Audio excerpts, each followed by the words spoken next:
Welcome back. I am your host, Heather, here at Felony Spectator. And on today's episode, we are going to talk about Lawrence Singleton, also known as the Mad Chopper. Some of you may have heard about him before, but if you haven't, you are in for a real treat. He is a special kind of awful. We're going to talk about both his murders that he's responsible for. So let's just jump right in. Who is Lawrence Singleton? He was born in Tampa, Florida on July 28th of 1927. His childhood isn't discussed much anywhere, but I did find out that he had dropped out of high school at the age of 16 to work on the railroad for a few weeks before moving on to working at a shipyard for a year. Singleton was drafted in 1950 and served in the Army in combat in Korea. He was honorably discharged in 1952 and then went to officers training school and obtained his master's license to become a captain. He would marry Shirley Ann Powers in 1958 and remained married to her for 14 years. They divorced because of his heavy drinking, but during their time together, they had a daughter. Sadly, Shirley passed when their daughter was only 14 years old. Lawrence remarried, but that too ended in divorce due to Lawrence's drinking and also violence. It's said that he was heavily drinking also while raising his daughter, and she was quite afraid of him. He was very aggressive and abusive while he was drinking. When she got older and moved out, she stopped speaking to him when he injured her during one of his drinking binges. She would later even change her name and hid from him when he came back to Tampa in the 70s. His first victim was Mary Vincent. She was only 15 years old when she met Singleton. Mary grew up in Las Vegas, where her mother worked as a casino dealer and her dad as a machine repairman in the casinos as well. Mary also said that she was quite the dancer. But on September 29th of 1978, she was hitchhiking in Northern California from Nevada. Singleton pulled over and she accepted his ride, as he seemed nice enough. Mary would consider herself a very confident hitchhiker.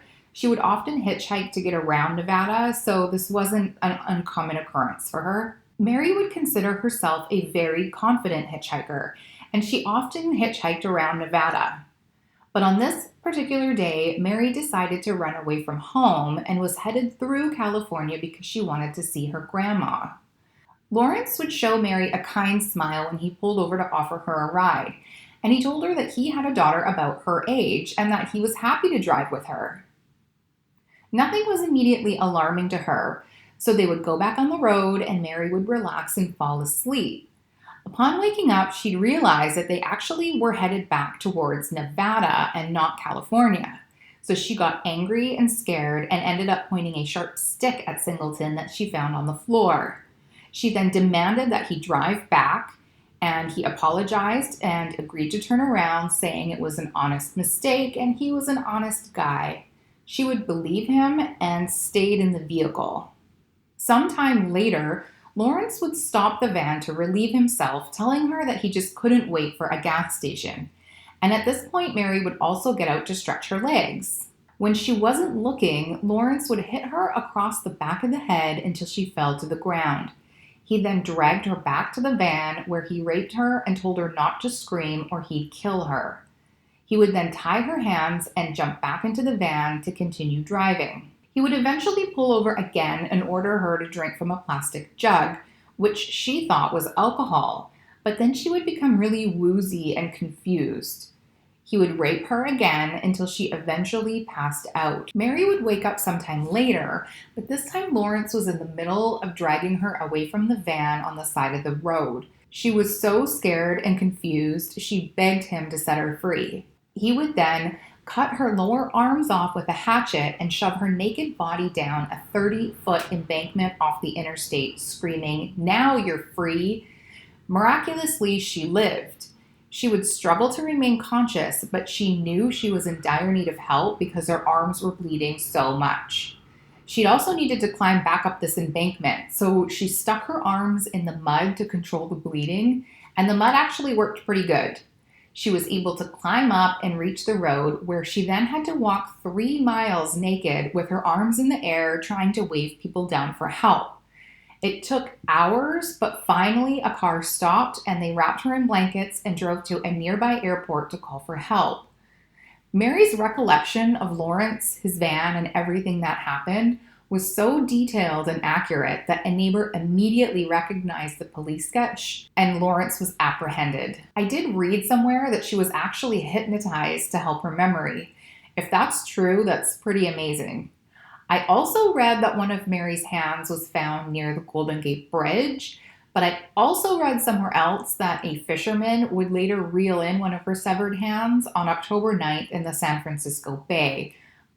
Lawrence would lie about the whole incident and tell the courts that Mary was just a prostitute and that it wasn't even him who did this. At one point, he even said that other people were in his van, which included a man named Larry. He would say that he was framed and it was the other Larry who did this and referred to Mary as a, quote, $10 night whore, end quote. Thankfully, there was enough overwhelming evidence against Lawrence. He was convicted of kidnapping, attempted murder, and rape. He was sentenced to 14 years in prison, which sadly was the maximum sentence allowable at that time for that certain crime. Mary would also be awarded $2.5 million lawsuit against Singleton, but she wasn't able to collect on this because he was broke. While in prison, Singleton was surprisingly a model prisoner. He got his GED, worked as a teacher's assistant in English classes, and also took college classes for himself. Lawrence was able to get out early on good behavior and ended up only serving 8 years and 4 months of his sentence before being released. Like, who is in charge there? Stay with me because it's not over and it gets worse. When released, the public was outraged after being placed in an apartment in Rodale. Nobody wanted this man in their town, and his notoriety from his conviction would cause large protests wherever he was placed. Lawrence would be removed from the apartment with a bulletproof vest and put in the back of a police car. He would then serve his parole in a travel trailer on the grounds of San Quentin State Prison because they couldn't safely house him anywhere else. Lawrence would complete his terms of parole, but in 1990 he'd go back to jail once for 60 days for stealing a $10 camera, and he'd later go back in the same year for a 2-year sentence for stealing a $3 hat. He would describe himself to the judge as a, quote, muddle-headed old man, end quote. In July of 1996, Lawrence would move into the neighborhood where his next murder would take place. His neighbors actually testified that he was a really good neighbor. He was helpful, polite, and often generous, and he would loan his tools and assist neighbors with yard work. Apparently, they all knew of his incarcerations, but they never really felt uncomfortable around him. Now, everything was going okay for a while, but on February 1st of 1997, Lawrence would attempt suicide by attaching a dryer hose to his white Dodge van and direct the exhaust to inside the vehicle. His attempt was unsuccessful because his neighbor Danny Sales would see Lawrence in the van and he'd pull him out onto the ground and call 911. Paramedics would say that he was groggy but alive, but he was also drunk. So this means he fell off the wagon. A few months before his suicide attempt, Lawrence would meet Roxanne Hayes at KFC while she was working the streets. Roxanne was a local woman that frequented the area, and police were familiar with her. She was a mother of 3 children, ages 4, 8, and 12, and was always pleasant with the police. Her friends would also go on to say that she was a very nice person. She was honest and straightforward. She was also engaged to be married. Lawrence would be a customer of hers a few times between December and February, and he'd typically bring her to his home where he would give her a meal and $20 for one of her services. On February 19, 1997, William Baker, a neighbor, saw Lawrence drive up and park his white Dodge van in his driveway.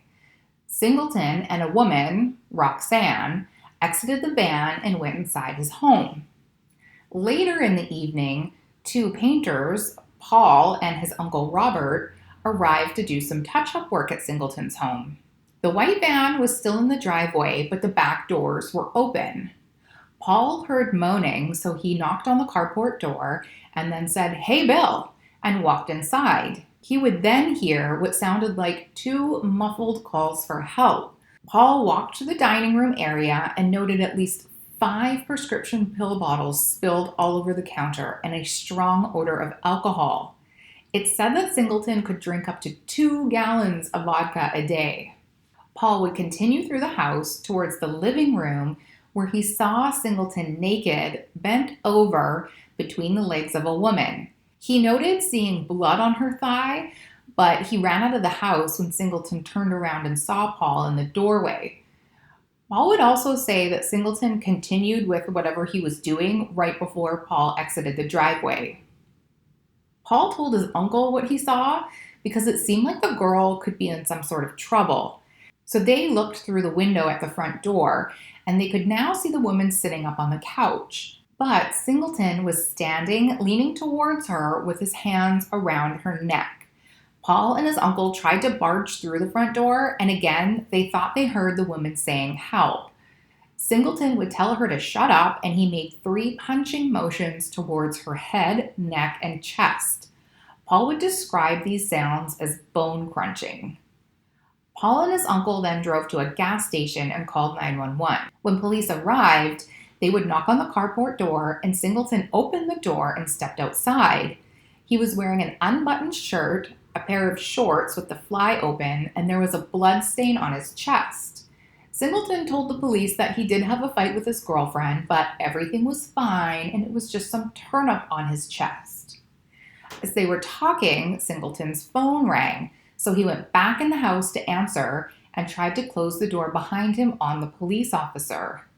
The door, however, remained open a crack, and the police officer saw a woman's foot on the floor. He pushed the door open more and saw a naked woman laying face down with cuts on her side, blood on her nose, and her eyes were closed. She appeared to be dead. Singleton was detained on the spot, and upon further investigation, the woman was sadly confirmed deceased. When paramedics arrived on the scene, they spoke with Singleton, who claimed that his chest hurt, but all his vitals were okay, he just smelled strongly of alcohol. Singleton would then say to the paramedics, "We had an argument and I killed her. I guess that makes me a murderer. You've got me now." When investigators went through the home, they would find blood throughout the house. There was also a knife behind the couch covered in blood, and they also noted that there was no turn-ups. Sadly, Roxanne would have a total of 6 stab wounds to her body and 1 to her face. She would also have defensive wounds on her hands. Lawrence's defense was that Roxanne wasn't being her usual nice self, and they had an argument that night. He claims that she threatened him with a knife that she picked up from the counter, and she also refused to hand him back his wallet, so he was afraid for his life. He would say that he too picked up a knife, and then they struggled over the knives. He alleges that all of her wounds were the result of this struggle. He would also go on to say that he tried to call 911, but was so drunk he mistakenly picked up the TV remote instead. He then tried to get her up to walk to his van, but she slumped down to the ground, and this would be when police arrived. He was heavily intoxicated, so he also claims he doesn't remember much after this point, but he doesn't remember being handcuffed or being treated by EMS, and strangely, he doesn't remember Paul walking in on him either. So, being that his memory is so bad during the altercation, it was impossible for the jury to believe his version of events. This would also come into question when they were sentencing Lawrence, because the death penalty is typically reserved for first-degree murder, and it was questionable if killing Roxanne was actually first-degree murder or second-degree. But Singleton never showed any remorse during the trial, and Mary Vincent flew in to testify against Singleton, which the defense tried to stop, saying that his prior convictions shouldn't be included. Thankfully, that motion was denied, and Mary got to tell her story to the jury, and they got to see her prosthetic arms and learn how hard her life has been. She basically said that he took her entire life that day. He took her youth, he took her confidence, And she also talked about how hard it was raising children when you don't have arms and, you can't even feel your newborn baby. Singleton was convicted of murder and was handed the death penalty. Singleton would appeal this as there were apparently 3 jury members who had previous knowledge of his convictions, and he felt that deprived his right to an impartial jury. There were also some other reasons that came forward. If you read the court documents, you can see that his trial did have some questionable things, but at the end of the day, he was a dangerous person and clearly capable of murder. Lawrence's lawyer would try and save Singleton, saying that he was just an old man and he should just live his remaining life in jail. Singleton ended up dying in jail, and he died of cancer at the age of 74, while behind bars without a final execution date. Now, I don't even know what to say about this guy. It seems like he had a lot of demons that he just couldn't control. And it was weird to me that he seemed to be okay in the prison or army system where they have strict rules and structure, but he just couldn't handle being a normal member of society. And sadly, his actions affected a lot of people. Mary Vincent has been in a lot of television appearances and small documentaries about her ordeal, and I'm pretty sure there's a book about her life as well. I mean, she's just so strong and so brave, and she survived this, and facing him again in court to testify against him in Roxanne's situation was even more powerful to me. Thanks again for joining me here at Felony Spectator. Hit subscribe if you like my video, and we will see you again in 2 weeks. Thank you, and have a great day.